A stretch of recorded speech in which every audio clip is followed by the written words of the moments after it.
Hello and welcome to another episode of the Farr Show, where I am Farr, and tonight we are talking about Dolittle and Bad Boys for Life. So, I know what you're thinking. Damien, there's a green screen behind you, and why aren't you changing cameras? Well, to be honest, when I'm using the green screen in a place that isn't my studio, well, I've never used the green screen in the studio, to be honest, but when I'm using it in some place that's not as big, I kind of just go with the one camera now. I learned from the Disney Plus episode and those that really 2 cameras isn't worth trying to do when I'm using a green screen. So I'm using the green screen now, so this is going to be a different experience. So let's start talking about these movies. Let's start off with Dolittle. Dolittle is only an F. I thought, wow, there was a great cast in here, but the movie isn't that great. The movie is funny at points, but what's up with Robert Downey Jr.'s accent? Like, come on. Come on, really? Like, it's not good. I don't know what it is, to be honest. I just can't get over the fact that I still don't know what it is. Like, he kind of had a good British accent in Sherlock Holmes, but this, what is it? What is he trying to go for is what I need to know. But I can never figure it out. So, I didn't like this movie. I would say it's only an F. So far of the year, this is the best and worst movie. Good news is, Bad Boys came out too. So, I saw Bad Boys for Life. I don't like the title. I don't like the title at all, I want to point out. I want to start with, I don't like the title. I think it's a dumb title. Why would you call it Bad Boys for Life and not make it the 4th one? Because then you could have called it Bad Boys for, like the number 4, Life. I think that would have been a perfect naming opportunity and just call this one Bad Boys 3. But that's just me.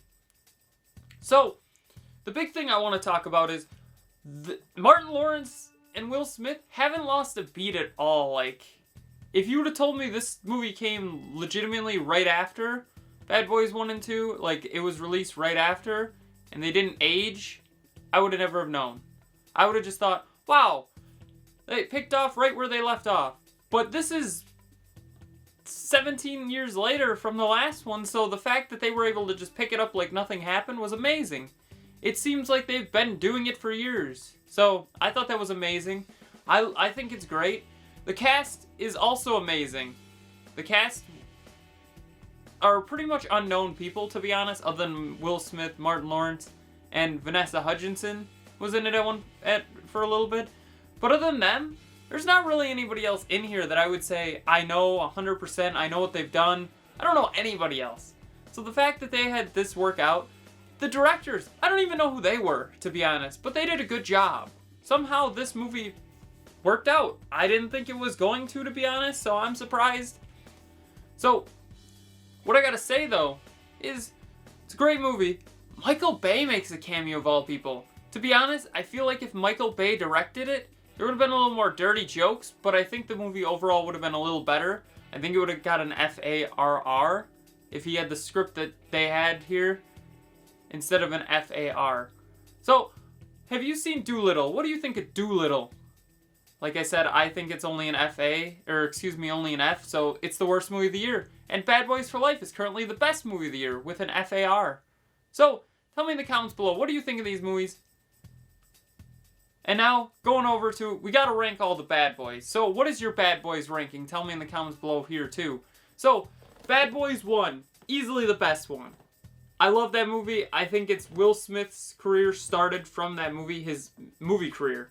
He was obviously the Fresh Prince, he was a rapper before, but this movie catapulted his career in the right direction. So without this movie, we may have not gotten Independence Day with Will Smith, but not gotten a lot of movies with Will Smith. So thankfully, they got him in this movie. Martin Lawrence actually was the reason they got him. So, hey, Martin Lawrence, good idea, good casting.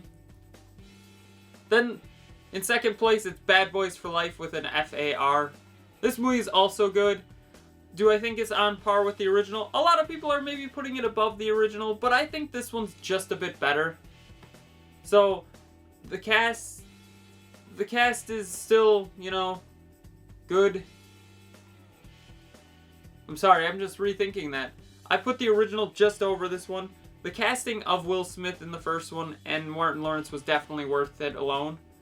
They just had such great chemistry. They still do in Bad Boys for Life, as I said previously. But I just can't like this movie as much, to be honest. I don't know why. Maybe it's the nostalgia for the original. But good news is, it didn't come in last place. Number 2 is in last with an FA. Don't get me wrong, I love number 2. I love the Humvee driving through like the buildings type of a thing down that hill. I don't know where it was again, so it'll probably be right up here. But I thought it was amazing. I thought it was well done still. Was it as good as the first? No. Was it as good as Bad Boys for Life? No. But it was still a good movie overall and worth a watch. So if you're going to watch all 3, you're not going to get an issue there. But what do you think 4 is going to be for Bad Boys? Tell me in the comments below. I'm really hoping it's kind of a, spoiler alert, passing the torch movie where Will Smith and Martin Lawrence are in it less. Or at least Martin Lawrence is going to be in it less. And then Will Smith, passes the torch on to his son from the movie. And then AIM, or whatever the hell they're called, will be the actual, Bad Boys. They'll be considered Bad Boys, even though Vanessa Hudgens is in it. But I feel like that's the great way to go with it. So, tell me in the comments below, what do you think of Bad Boys for Life, Dolittle, your Bad Boys film rankings, and what do you think Bad Boys 4 is going to be? Still think they could have called it Bad Boys for Life for that one, but that's just me. Don't forget to like, share, comment, subscribe, hit that bell icon, and have a far off night.